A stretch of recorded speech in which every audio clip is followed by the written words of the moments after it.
하와이로 무사히 돌아왔다. 보스턴의 시댁 모임도 긴 일정도 잘 마무리됐다.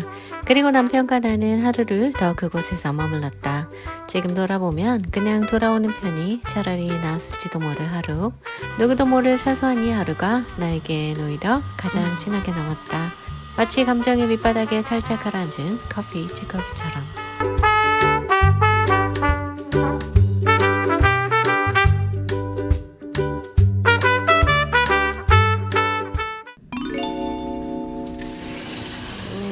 오늘은 해 떴네요. 오늘 퇴실할 건데 날씨 되게 개청하다. 처음으로 짐 다 드시고 제 머핀 사왔어.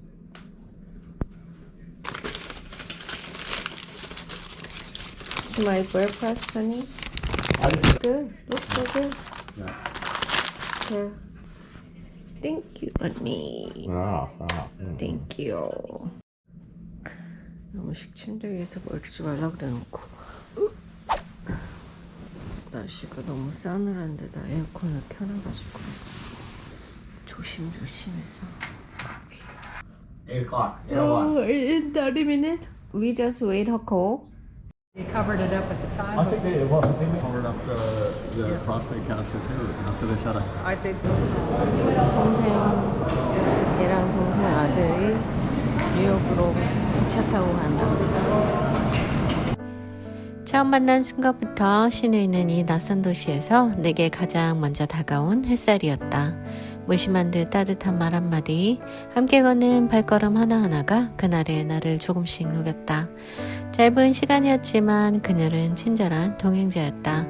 말없이 옆을 지켜주고 때로는 먼저 웃어주고 떠나는 길목에 서니 비로소 마음이 무겁다. 가까워진 만큼 멀어질 때 아린 자리가 생긴다. 사실 마음을 깊이 열지는 못했다. 그럴 여유도 용기도 없었으니까. 그런데 이별 앞에서 문득 깨닫는다. 그녀는 슬그머니 내 마음 한 조각을 가져갔다는 걸.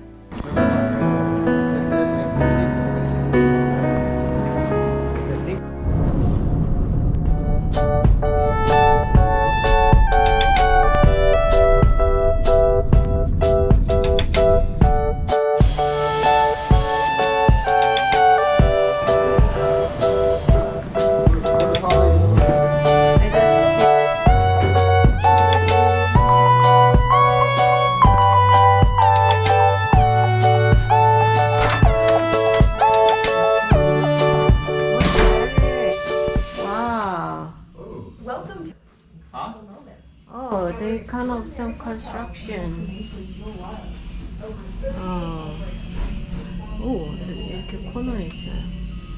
저기 보이는 게 MIT예요,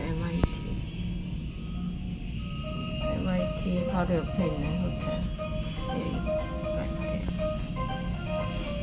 우리는 호텔을 옮기고 남은 하루를 각자의 방식으로 채우기로 했다. 해보고 싶었던 것, 가보고 싶었던 곳을 하나씩 해보기로. 남편은 투어 가이드가 극찬했다는 보스턴의 그 유명한 크림파이를 꼭 먹어보고 싶다고 했다. 그래서 우리는 은은한 커피향과 함께 우아한 조식을 상상하며 근사한 호텔 레스토랑을 향해 우버를 탔다.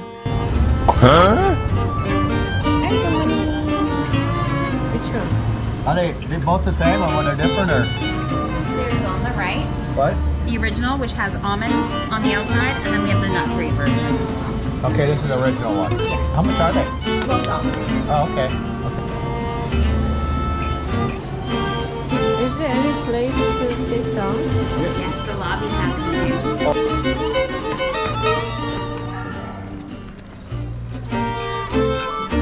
What did you? So would you take it with?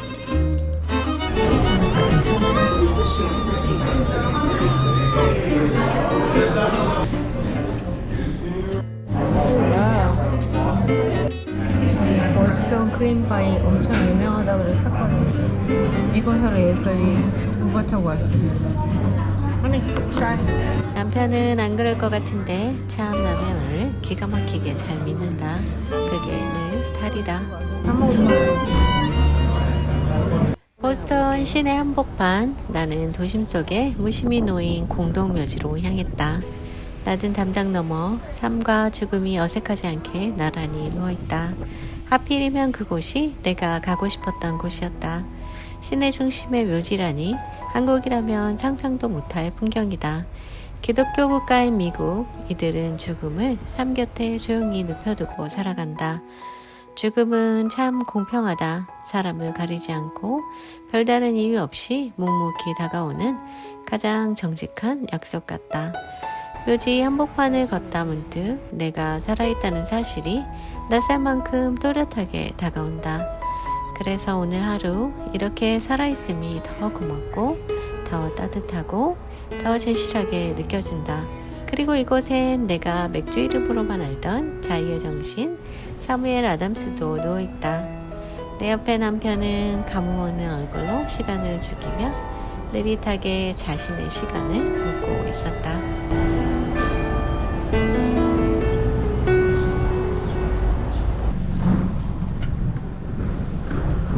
남편은 보스턴 공항 벽면을 가득 메운 광고에 혹했고 존 F 케네디 대통령 도서관에도 꼭 가보자고 했다. 남편은 정치와 역사 얘기만 나오면 말이 많아진다. 반면 나는 뉴스도 멀리하고 세상의 소란과 거리를 둔 채 살아갔다. 그런 내가 말없이 남편을 따라 나선 건 사랑보다 오래된 책임감과 체념의 무게 때문일지도 모른다. 특별히 좋아서가 아니라 싫어도 묵묵히 함께하는 일, 살아보니 부부란 그런 거였다. 어둑한 조명 아래 나는 혼잣말처럼 중얼거렸다. 여긴 안 와도 됐었는데. 그런데 남편은 그게 또 그렇게 좋았단다. 묻지도 않았는데. 남편은 내가 가고 싶다는 곳엔 별 흥미가 없고 나는 그가 가자고 하는 곳에 마음이 좀처럼 움직이지 않는다. 서로 취향도 끌리는 결도 다르다. 그런데 그는 말없이 따라준다. 내가 좋아하는 길이면 자기는 좋아하지 않아도 함께 걷는다. 그게 그의 방식이다. 그래서 나도 억지로 맞춰준다. 그는 조용히 참고 나는 불편한 감정을 애써 눌러 감춘다. 이 호텔은 저기 있고요. 바로 앞에 MIT. 보스턴 캠브리지 얇은 옷기 사이로 스며드는 냉기에 내 몸은 저절로 웅크러진다. 낯선 도시의 바람이 내 마음까지 싸늘하게 감싸는 그 순간 남편은 익숙하지도 않은 도시를 두리번거리며 저녁을 먹을 음식점을 찾고 있다. 우리는 밤 비행기의 피로함을 익히 알고 있었다. 그래서 돌아오는 길엔 조금 더 여유롭고 덜 고단한 아침 비행기를 택했다. 하지만 막상 확인한 출발 시간은 새벽 5시 20분. 남편은 새벽 2시에 일어나자고 했다. 나는 도무지 이해가 되지 않았다. 그럴 거면 하루를 더 머무는 게 무슨 의미가 있는지, 밤 비행기랑 뭐가 다른지 말끝이 뾰족해졌다. 남편은 사실 누가 함께 갈지 말지를 늦게까지 결정을 하지 않았고 그 사이에 항공권은 눈에 띄게 올라서 시간을 맞추다 보니 그렇게 됐다고. 그 원인 제공자는 따지고 보면 나였다. 아마 그도 비행기 편이 이렇게까지 이른 새벽이라는 걸 표를 예매하던 그 순간엔 몰랐었던 것 같다. 그의 표정엔 약간의 당황과 후회가 희미하게 섞여 있었다. 우리는 며칠을 너무 가까이 붙어 있었다. 좋기도 했지만 숨 쉴 틈도 필요했다. 그게 허락되지 않다 보니 작은 말투 하나에도 가시가 박히고 감정은 점점 날카로워졌다. 오래 함께 있으면 좋았던 감정도 조금씩 닿는다. 여행의 마지막 밤 우리는 같은 호텔방에 있었지만 서로 떨어져 있었다. 말은 없었지만 침묵 속에 쌓인 피로와 감정이 묵직하게 흘렀다. 새벽 2시고요. 저희가 3시에 택시를 불렀기 때문에 이제 커피 마시고 밑으로 내려가서 공항으로 향하는 길 남편이 묵묵히 내 가방을 챙겼다. 왼팔이 불편한 나를 위해 무거운 짐을 대신 들고 내가 걷는 속도에 맞춰 조용히 곁을 지킨다. 그 손길 하나가 100마디 말보다 더 깊이 스며든다. 사랑이란 같은 속도로 걷는 일이 아니다. 멀어졌다가 다가오는 일, 감정이 식었다 느껴질 때 다시 불씨를 찾아가는 일. 부부는 평소엔 잊고 산다. 그러다 결정적인 순간엔 서로의 버팀목이 되어준다. 나는 문득 깨닫는다. 내가 아플 때 그는 언제나 이렇게 내 왼팔이 되어주려 했다는 걸. 함께 늙어간다는 건 같은 풍경을 보고 같은 기억을 공유하는 일이다. 남편의 가족과 함께한 이번 여행에서 나는 그가 어떤 뿌리에서 자라나는지를 알게 되었고 그 뿌리가 조용히 부드럽게 내 안으로 스며들고 있다는 걸 느꼈다. 부부란 수많은 선택지 중에서 함께라는 하나의 답을 고른 사람들이다. 삶이란 결국 긴 여행, 처음엔 설렘으로, 중간엔 피로로, 끝에는 익숙함으로 걷는 여정. 그 모든 여정을 함께 걸어주는 존재가 있다면 그것만으로도 살아볼 이유가 충분하다. 제가 얼굴이 안 보이는 게 진짜 다행인 것 같아요. 꼬라지가 진짜 엉망이거든요. 저희가 지금 여기 한 3시간 넘게 있어야 돼가지고 필리핀에서 볶음밥 시켰는데 되게 크죠?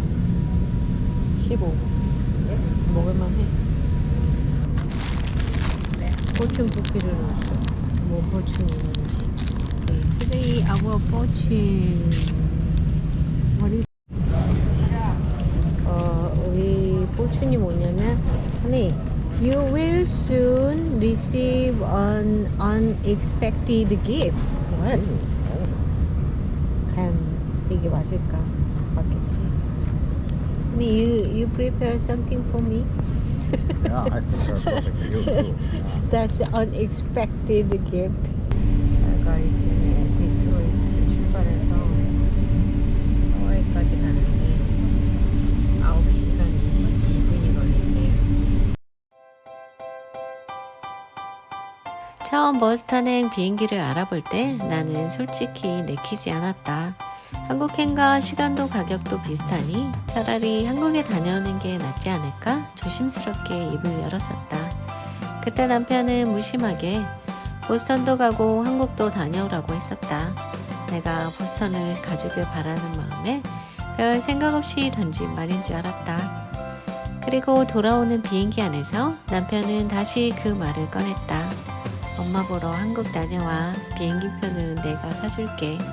행운의 쿠키가 예언한 기대치 않은 선물이 불쑥 내게 도착했다. 그래서 나는 한국을 가기로 했다. 야호! 고고!